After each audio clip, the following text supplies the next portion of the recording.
హనుమంతుని సాహసగాథ.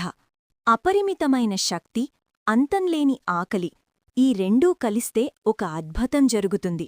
లోకాన్నే చీకటిలోకి నెట్టేసిన ఒక పసివాడి చిలిపి కోరిక కథేంటో మీకు తెలుసా? అంజనాదేవి మరియు కేసరిల పుత్రుడైన హనుమంతుడు చిన్నతనంలోనే అపారమైన శక్తులతో జన్మించాడు. ఒకరోజు ఉదయం బాల హనుమంతుడు నిద్రలేవగానే అతనికి చాలా ఆకలివేసింది. ఆ సమయంలో ఆకాశంలో ఉదయిస్తున్న సూర్యుడు ఎర్రగా ఒక పెద్ద పండులా కనిపించాడు. ఆ పండును తినాలనే కుతూహలంతో హనుమంతుడు ఒక్క ఉదుటన ఆకాశంలోకి ఎగిరాడు. వాయుదేవుడి పుత్రుడు కావడంతో ఆయన గాలిలో చాలా వేగంగా ప్రయాణించగలిగాడు. సూర్యుడిని పట్టుకోవడానికి హనుమంతుడు వెళ్తున్న సమయంలో అదే రోజు సూర్యగ్రహణం కావడంతో సూర్యుడిని మింగడానికి రాహువు కూడా అక్కడికి వచ్చాడు.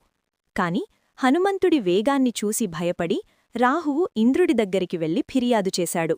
పరిస్థితిని గమనించిన ఇంద్రుడు తన వజ్రాయుధంతో హనుమంతుడిని కొట్టాడు. ఆ దెబ్బకు హనుమంతుడు స్పృహ తప్పి కింద పడిపోయాడు. తన కుమారుడికి జరిగిన అన్యాయాన్ని చూసి కోపించిన వాయుదేవుడు లోకంలో గాలిని ఆపేశాడు. గాలి లేకపోవడంతో జీవులన్నీ ఊపిరి ఆడక ఇబ్బందిపడ్డాయి. అప్పుడు దేవతలందరూ వచ్చి హనుమంతుడికి మళ్లీ ప్రాణం పోసి తమ తమ శక్తులను వరాలుగా ఇచ్చారు. బ్రహ్మదేవుడు ఏ ఆయుధం వల్ల మరణం ఉండదని వరనిచ్చాడు. ఇంద్రుడు వజ్రాయుధం వల్ల కూడా ఎటువంటి హాని జరగదని చెప్పాడు. అగ్నిదేవుడు అగ్ని నిన్ను ఏమీ చెయ్యలేదని వరనిచ్చాడు. ఇలా అందరి దేవతల ఆశీస్సులతో హనుమంతుడు అత్యంత శక్తివంతుడిగా మారాడు. అప్పటినుండి ఆయనకు హనుమంతుడు అనే పేరు స్థిరపడింది.